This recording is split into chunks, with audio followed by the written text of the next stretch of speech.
পতিত স্বৈরাচার যদি নির্বাচনের পরিবেশকে বিঘ্ন করার জন্য কোনো কাজ করে আমরা সেটার বিরুদ্ধে ব্যবস্থা গ্রহণ করব। ভোটের যেদিন শিডিউল ঘোষণা হলো সেদিনই তো বিভিন্ন জায়গায় জায়গায় ককটেল বিস্ফোরণ করা হলো এবং সেটার ভুক্তভোগী আমরাও কয়েকজন আছি।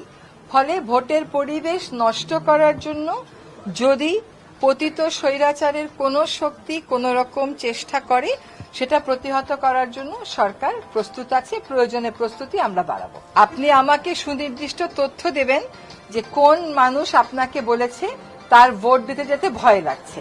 আমরা যে এত কটাই জেলায় গেলাম সব জায়গাতে আমরা দেখে এসেছি যে প্রত্যেকটা জায়গায় নির্বাচনের একটা আমেজ শুরু হয়েছে। যখন আমরা গেছি তখনও কিন্তু নির্বাচনের প্রচার প্রচারণা শুরু হয়নি। তো প্রচার প্রচারণা শুরু হওয়ার সাথে সাথে উত্তেজনাও বাড়বে, আগ্রহও বাড়বে, আনন্দও বাড়বে। এটা সবসময় বাংলাদেশে হয়ে থাকে। আমি কোনো জায়গাতে কোনো মানুষ আমাকে বলেনি যে আপা ভোট দিতে কেমন করে যাব, আমার ভয় লাগছে।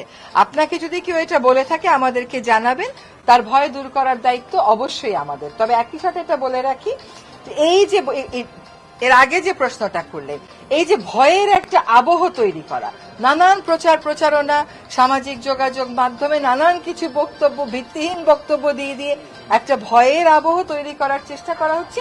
এই জন্যই বলা হচ্ছে যে পতিত স্বৈরাচার যদি নির্বাচনের পরিবেশকে বিঘ্ন করার জন্য কোনো কাজ করে আমরা সেটার বিরুদ্ধে ব্যবস্থা গ্রহণ করব।